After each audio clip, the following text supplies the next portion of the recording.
So how much do you make? What are you talking about? How much you make a year? How much money do you make a year? On the first date, that's the type of question you ask? Yeah, because I only date men that make a certain amount of money. If you want to be with me, you need to be the provider. You need to be the protector. You need to make sure my hair is done, my nails done, my feet. I think we can all agree that's one of the most disrespectful things you could ask on a first date. But hey, if someone says something like that right away, at least it helps you weed them out pretty quickly. Sometimes the red flags show themselves early. Anyway, today I've rounded up some of the craziest relationship moments online, and trust me, you do not want to miss the wild last clip. So, what were you saying about not having fun? I'm done having fun. I'm done having fun. I had so much fun in my 20s. So much fun with so many men. Too much fun, honestly. I think I, reached the fun limit. But I'm serious about dating. I'm in my 30s. I have a plan. I have a time frame. I have deadlines.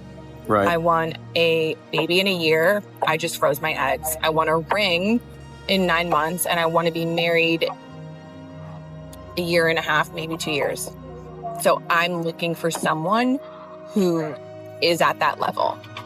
Well, and is willing to meet me at that level. For sure. This is our first date, so yeah, I feel know. Like that's why I'm being crystal clear, because so many men who look just like you have just wasted years of my life, and I'm so sick of it, and I'm not going to let it happen. Well, I thought you were trying to have fun, so it's like... No, I'm not. I'm not having fun. I'm done having fun. Right, you're done with fun now, but before... I had so much fun. Yeah, that much is clear. With a lot of men.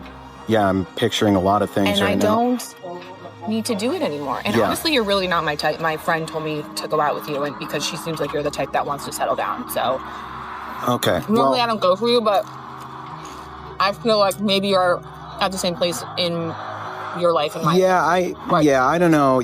This might not be a great... Just listening to the way she talks about her past relationships and all the men she's been with, for some people that might come across as a red flag.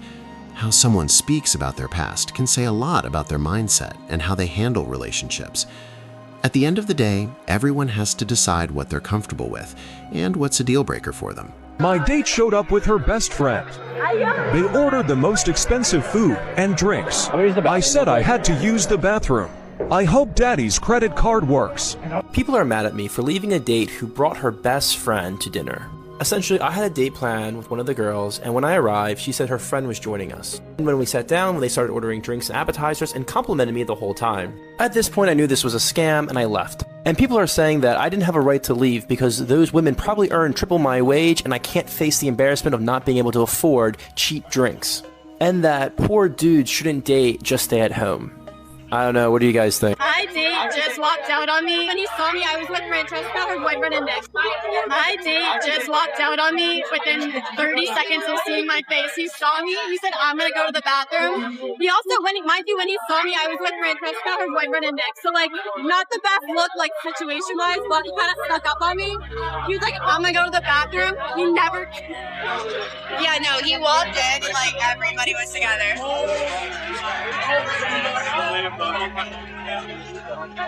From an outside perspective, it really doesn't look like he knew she was going to bring a friend. And when you say date, that usually implies two people spending time together to actually get to know each other. Adding a third person changes the dynamic completely. If expectations aren't clear from the start, it's easy for things to feel awkward or misleading. I just had a guy ask me out on a coffee date. I'm sorry, I don't drink coffee, but even if I did, I wouldn't go on the date because I feel like I'm more of an investment than a coffee date. I just think that that's very high school and I don't like it. And when I try to explain in the nicest way that why I'm not interested, he's trying to give me other ideas that's basically on the same level as coffee. Like, oh, let's go to ice cream, let's go to a bakery. I'm not a sweets person, not a bakery person. I'm a lunch and dinner person. So take me out to lunch and dinner. He's like, oh, but what if we don't click? And then I spent all this money on an expensive dinner and, you're just going to walk away from my life. I never said it had to be an expensive dinner, but I like dinner. I don't like dessert. I am a high value woman. I am a classy lady. Like, I'm not trying to go to an ice cream or dessert shop. I don't even like that stuff, you know? So I just feel like I just basically said we're not compatible. And he was like, oh, fine, bye. Like, he got so upset. But I'm like, I don't understand why guys do this, but whatever. Am I wrong? Tell me in the comments if I'm wrong. If someone is extremely focused on being taken to fine dining spots and super expensive places right away, that might be a sign they value lifestyle and spending more than the actual connection. And if that's not what you're looking for, it's probably best to step back early instead of feeling used later. At the end of the day, you want someone who's interested in you, not just what you can spend. Hold on, man, where you going? I'm gonna go in the store. You said you was taking me shopping. Come on, I was taking you shopping, but not no Louis Vuitton. This is where I want to go shopping. Where Come on. you thought we was gonna go? Man, come on, Forever 21, what you on? I'm not gonna take you to Louis Forever Vuitton. 21, boy, I'm not no Forever 21. Come on, man, you tripping, man. We going to Forever 21, dude. Come on, dude. I haven't even been knowing you for that long. This is our second date, dude. You tripping, but bro. if you want to date me, you need to be able to keep up. Come on, listen. I'm not gonna take you to no Louis Vuitton, bro. This is second date, bro. I said I was gonna take you shopping Forever 21. That's the only place we going. I'm not finna shop at no fucking. Hey, listen. We not going to no Louis Vuitton. No, I'm good, bro. I don't want to talk to Listen, I'm good. Listen, I'm not even gonna be arguing with you in the mall like you tripping. I'm gone, bro. Yeah, I'm gone because you're tripping. Man, you tripping, bro. Hell no, bro. Man, yeah, whatever. Honestly, I think he handled that the right way. Going shopping on a second date, especially when you barely know each other, is a bit much. And heading straight to a high-end store like Louis Vuitton, that can easily turn into hundreds or even thousands of dollars.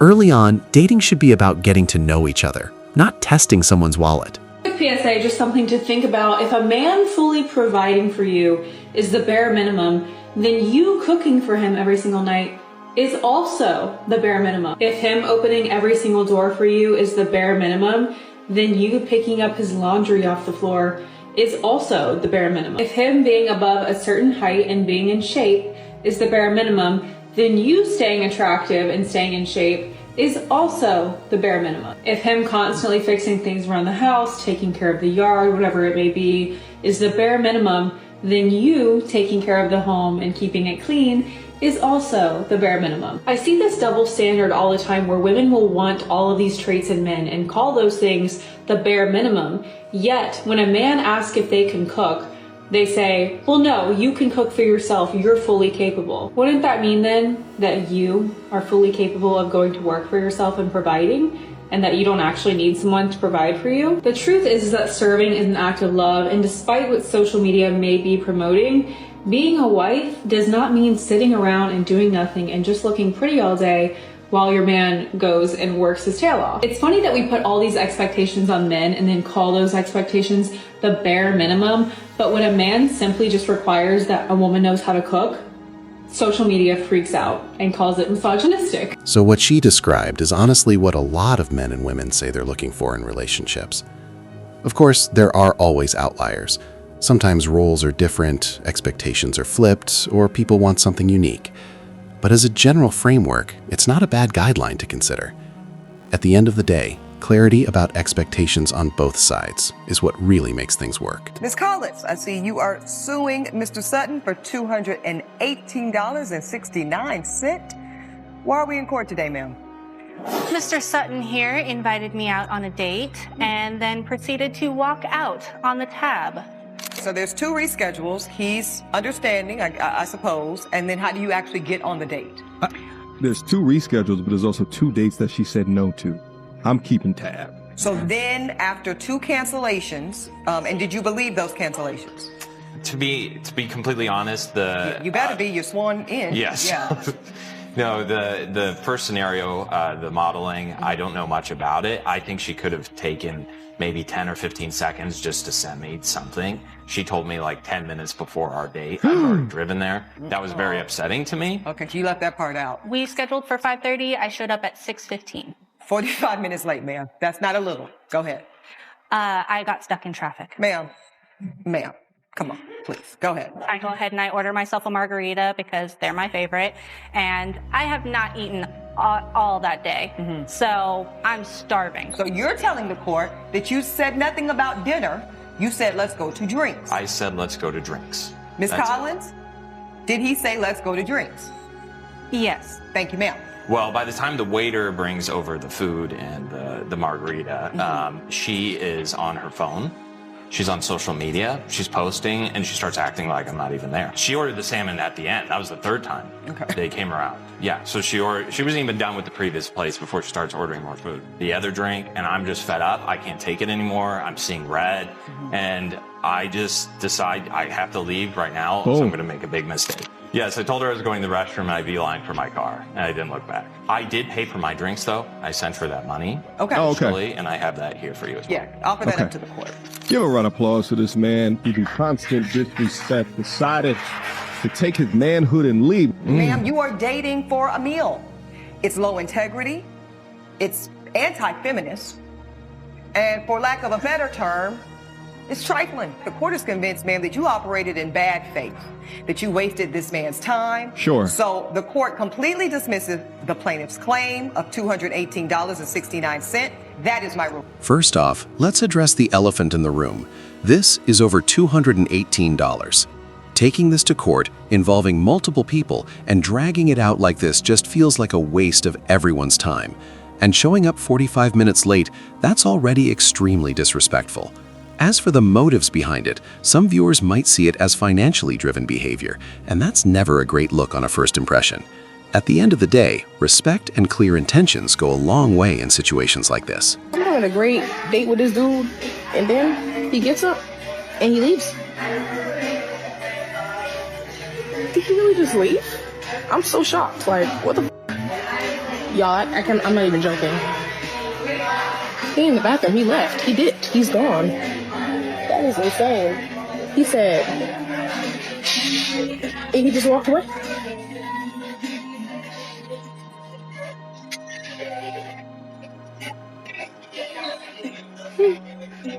You getting blocked tonight? Again, I think this man handled things how most people would in this situation. If you start listing demands, how much money someone should make, what they should be doing, or even what shape they should be in, it's going to come off the wrong way.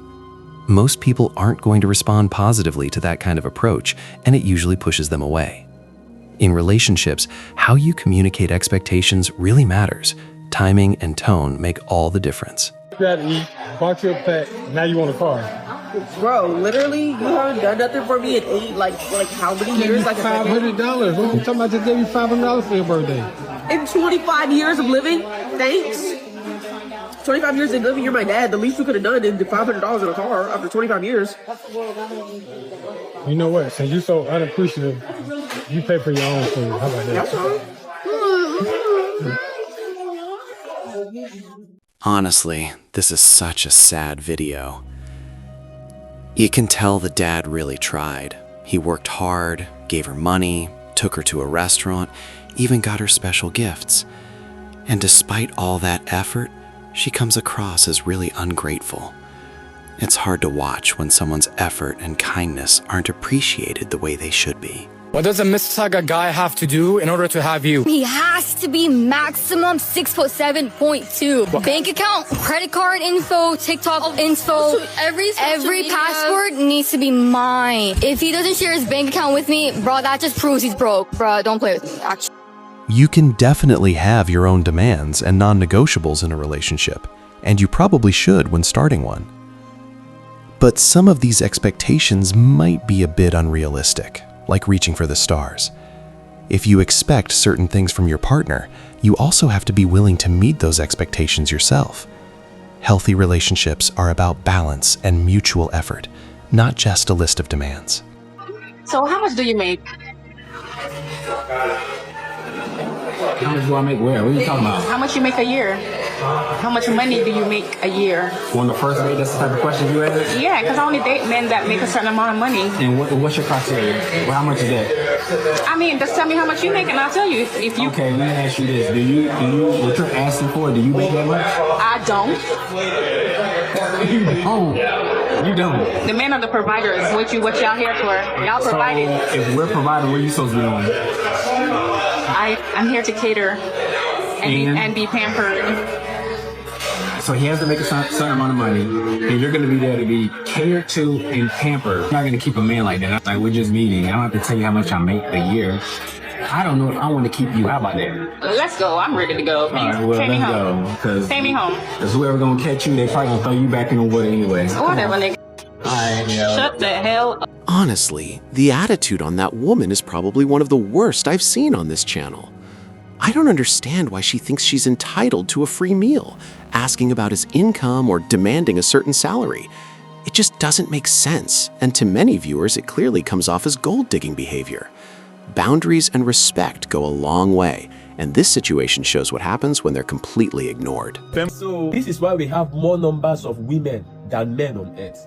Because men are more exposed to risk than any other thing on earth. Almost everything we use on earth, almost everything, name it. What is it? Name it.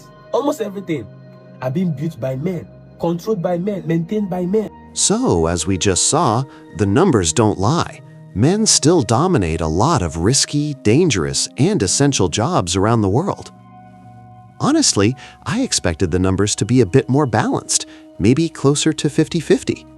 But guys, stick around. You do not want to miss this insane last clip. Why would you show up here? Does it look like I'm ready to go on a date? I told you when you DM'd me that you needed to have me in order first.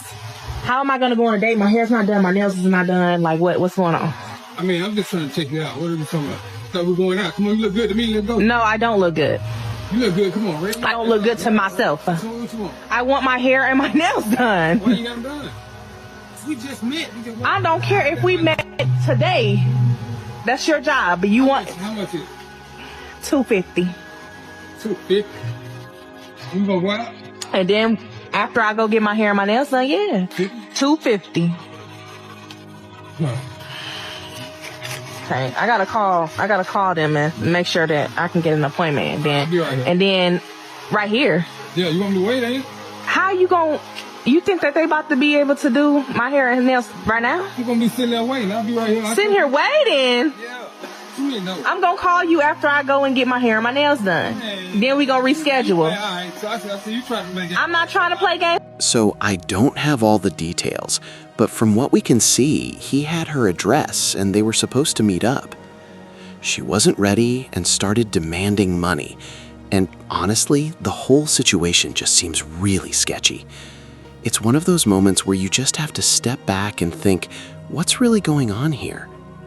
Anyway, guys, I hope you enjoyed the video. Don't forget to like, subscribe, and share your thoughts on all this in the comments.